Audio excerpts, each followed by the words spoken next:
Is there anything rougher than when you feel like you haven't progressed in a year, 2, 3, 5 years? Identity shifting gives you a sense of energy. It gives you sort of a North Star that you can design for yourself, point yourself towards, and now everything makes sense. And so I'll give you some steps in this video on how you can do it, but let's first define what we're talking about. What is identity shifting? I define it as a metamorphosis where you transcend your past limitations, upgrading your beliefs and behaviors that align with a reinvented version of you. You'll wake up with more energy, more excitement. What used to be super hard for you with goals or getting your life in order now doesn't seem ambiguous or arbitrary, so you can actually do it and you're excited to. You might find bad habits are easier to break. People treat you better. You can project the more authentic version of you. This is like the start to finish guide in a step-by-step process for you on how you can reinvent yourself, whatever degree you want. Before we get going, if you like this process and you want our help doing it, reinventing yourself, I'll link down below our Metamorphic program where we help you create and shift into the 2.0 you in 10 weeks. Well, once you learn how life really works, give it 10 more years and then you can tell me what you just said. Haven't you heard those things? And people say that with a half kidding tone, but it's really sad if you read behind what they're actually saying. They have a sense of learned helplessness, of like jadedness about how things didn't work out for them. People just get beaten down with life and they have a dream or a goal and they don't hit it and they file that away as evidence against themselves of why they can't achieve insert the blank. Another way of saying it is life happens to those kinds of people. The secret is that life can happen to you or you can make it happen for you. And if you consciously choose, you get to be proactive instead of reactive towards things and momentum. That's where creating the 2.0 you and identity shifting comes in. Because people who are like the main characters, to use that term, the people who are at the top that you aspire to be like, or maybe you see them crushing it and you're like, dude, how did they do that? How are they in that position? They've found a way to trick their brain chemistry and their behavior to all align towards this North Star that they have of themselves or their goal. The lesser known secret is you can create and self-source this change from the inside out. That you don't have to wait for anything external to feel it internally. And when you shift that internal self-image, the outside actually conforms and merges with you faster. James Clear puts it in his brilliant book, Atomic Habits, that all lasting change is an identity shift. That the goal is not for you to run 2 miles. The goal is for you to become a runner. The goal for you is not to stop smoking cigarettes and say, okay, I'm doing 20, now I'm gonna cut it down to 10 and I'm gonna reduce it. No, it's to become a non-smoker. You don't want to make $1 million, you want to feel and become financially free, to view yourself as that. My point for all those examples is that every lasting change at the end of it is an identity shift. Now, you might be thinking, well, how? And that's where this guide comes in these steps. Step number 1, you need to reinvent yourself. Now, when you hear the concept of like identity shifting, some people wrap this into an alter ego, like you're creating this other version of you and it's kind of this like mask you put on and now you don't have all your fears or doubts or anything like that. Identity shifting is not about creating and designing someone else that's not you. It's about embracing the powerful you that's been in there all along. It just might be laying dormant. And it might be covered with limiting stories, or it might be covered in self-doubts. The same way a baby doesn't come out of the womb full of insecurities and imposter syndrome and overthinking and all these problems that we would label yourself as, those are all learned behaviors. When you were talking about reinventing yourself, it's like blowing off a CD-ROM that's been, covered with just years and months of dust and dirt. And if you put it in just like that, it won't play. But if you clean it and you get rid of all the gunk on top of it, then it will. So step number 1 is called reinventing yourself, but I almost like to call it rediscovering yourself. So how do you reinvent? How do you rediscover yourself? Let's get tactical here. The first angle I want you to think about, who would you switch places with? Okay, if right now you could snap your fingers and start living the life of someone else that you've seen or, you've wanted, aspired to be like, who would that be? Now, I know that's funny because I just told you, like, get into the core of yourself and that unchanging part of you. And that might sound like it, contradicts everything. It doesn't, and here's why. Because the people that you see and admire, you have those same traits within you. That's literally why you admire them. They represent what you could be if you get out of your own way and you just go for it, you believe in yourself. So that question, like, who's doing what you already want to do or you're curious about? Because that tells you what you have within you that you can go for. Yeah, this could be someone who's creating the art that you want to make and you admire. This could be someone who's running a business that you want to have. This could also be someone who has a really great family and life that you want to model after. This could be someone who has certain characteristics and traits that you admire and you're like, wow, they're a really good leader. You have that same potential within you. You just need to work on it. Another great question here is, what would really make you feel proud? I'm not talking about happy. And this could be a much longer video, one that I definitely want to talk more about in the future. Happiness is a finicky word in that we use it for everything that just feels good. And so naturally, when we think about our life, what do we want? We say things like, well, I just want to be happy. Well, you could literally just sit on the couch and, play 12 hours of video games, order Uber Eats, whatever you want, the worst kinds of foods. You could drink every single night. You could hang around with people who encourage that behavior. And you could feel technically what you think is a level of happiness.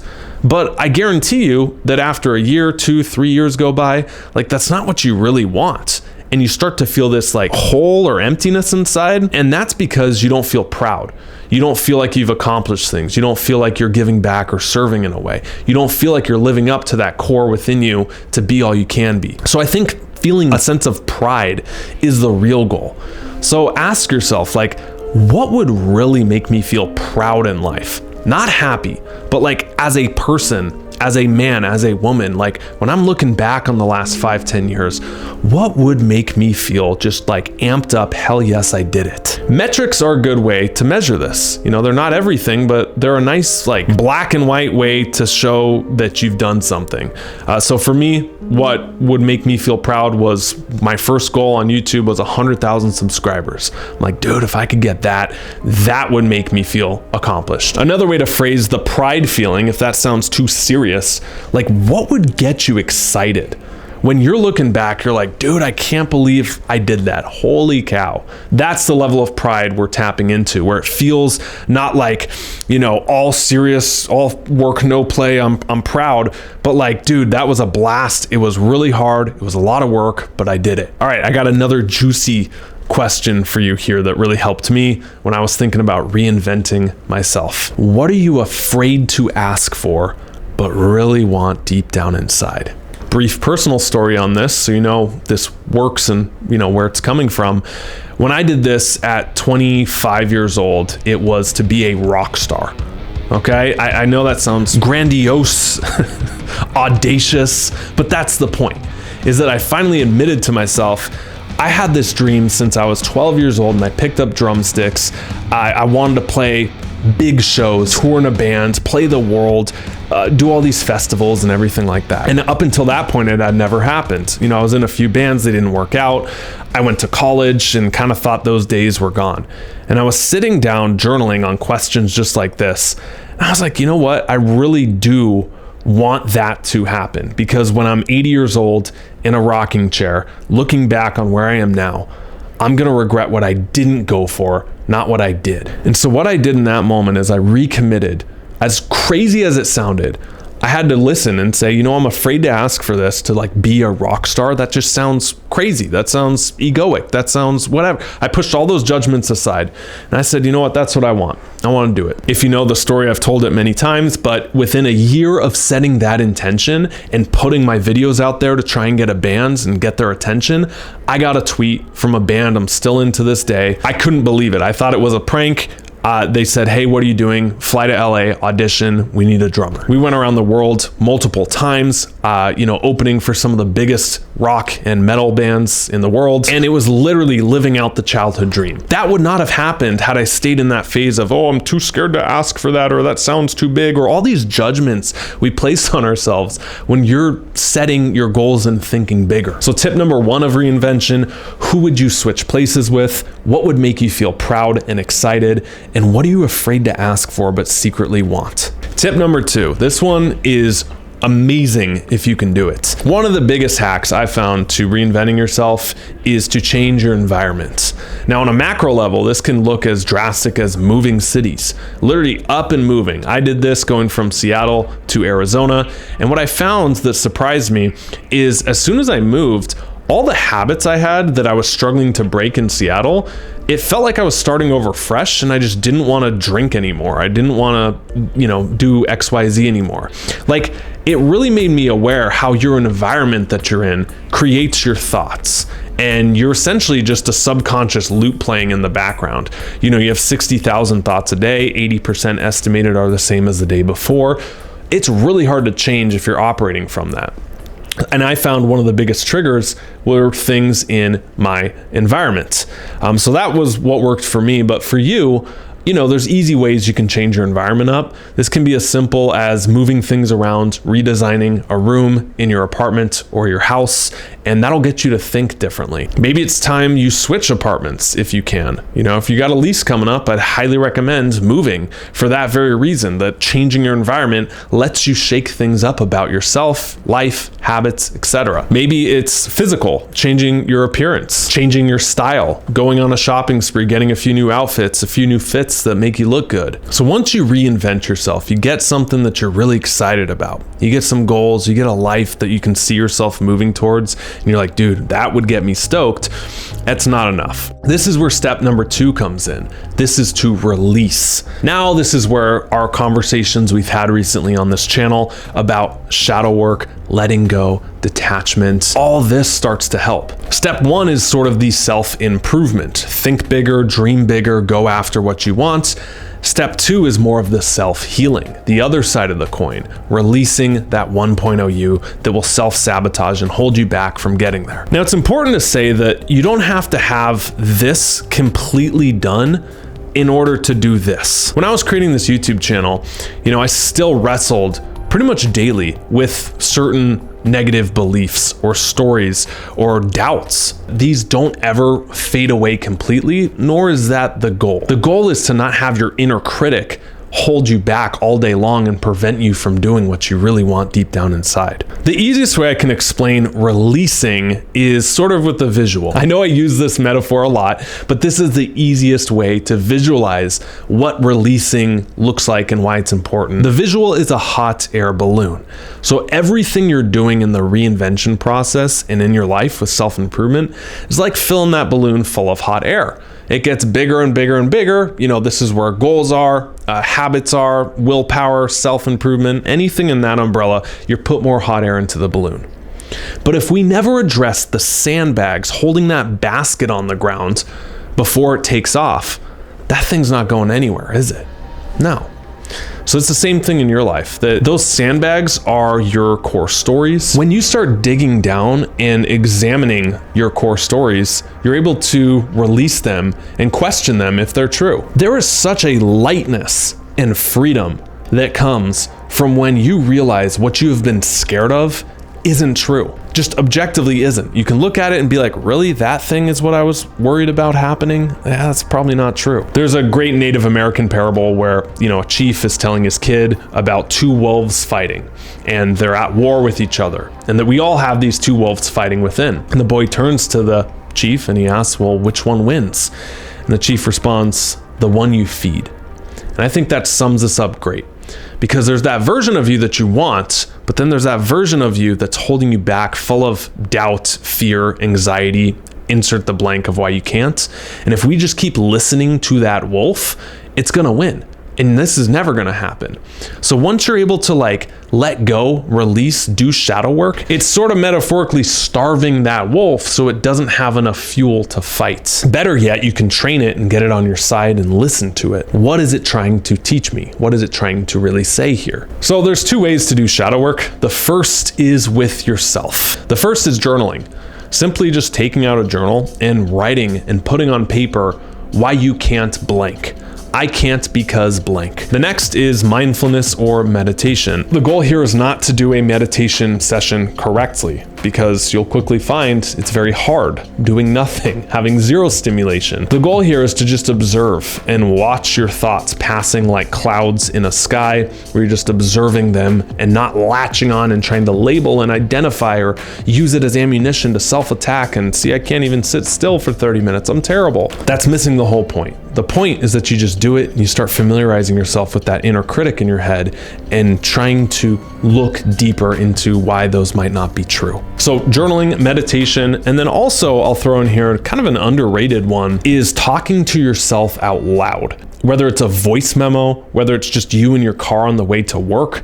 I know that talking to yourself has kind of a connotation with like crazy or like mentally ill, but I've actually found a lot of benefits having conversations with yourself out loud, talking things out, even for like 5 minutes, 10 minutes, talk to your dog or whatever, and start questioning some of your beliefs. Very useful. So that's the first way to do shadow work, is with yourself. The second is with others. Now, three that come to mind are therapy. You can look into CBT therapy, has some very good research on kind of maintaining that inner critic. The second is coaching. Coaching's great because you're accountable to someone outside of yourself. I've personally hired one and been working with one extensively. What's great about coaching is you can't BS yourself because you have someone there to call you out. And if you need a little more stick, that's normally a good option as well. And the third are programs, to where you're not just like winging all this self-improvement, but it's more of a structured, laid out process that someone has thought through, designed. Here's where you are. Here are the steps we're gonna take to get you to here. All three of those I have used in my life and they've been massively beneficial. And if you want more videos on shadow work or letting go, or you want some techniques, this is sounding cool to you, maybe it's the first couple times you've heard those phrases, I'll link down below some of our videos that give you a few techniques on them. So step one is reinventing. Step two is releasing. Step three, this is reconfirming. Doing something every single day, no matter what, to reconfirm this identity that you want to step into. There's sort of a myth out there of one and done, right? Like, what's the one technique I can use to where I feel amazing all day, every day? Well, there isn't one, because if you exercise, you know that that's not just a one and done thing. You do it consistently, you're going to get the benefits consistently. Things like nutrition, same thing. Things like relationships. Like, what's the one and done approach to where I can have a perfect relationship without work? There is none. You know, relationships are continuous work, and it doesn't matter how long you've been dating, how much you've been communicating, you're still going to have issues you have to work through. That doesn't mean your relationship's broken, just like it doesn't mean your exercise routine is broken because you have to consistently do it. So don't go after the one and done, like, okay, I do it once, I set that goal, and then I'm good. Like, you have to work every single day to get evidence that you are that person that you want to become. Find at least one thing you can do every single day to prove to yourself you're moving in the direction of that 2.0 you that you reinvented. So for me, when I was trying to become a rock star, it was, can I practice every single day as if I'm on stage touring, etc. Better yet, can I find live recordings and really like memorize those songs and play them as good as the person actually drumming? And if I can't, then I need to drill that fill like 50 more times and get it to where it's good enough to play. The reason something will feel more natural or less natural is just reps. Just getting yourself to do it consistently every day. So some questions for you that are good for you to think of. What are 2 or 3 habits that you could start doing that would prove that you're working towards that reinvented version of you? I also like to take the inverse of that. What are 2 or 3 things or actions, thoughts, beliefs you could stop doing that would have a massive impact on where you want to be? You reinvent yourself, you release and you reconfirm daily with your actions and thoughts, and watch yourself start to shift into that 2.0 version of you. I'll link down below our guide to shadow work. I think it's a great follow-up considering what we talked about here. And if you want our help with this process, you don't want to go at it alone, you really want to like dial it in and reinvent yourself, I'll link down below where you can apply for our metamorphic coaching program. We help you do this and create the 2.0 you in 10 weeks. Thank you so much for your support. See you in the next one. Stop settling, start living. See ya.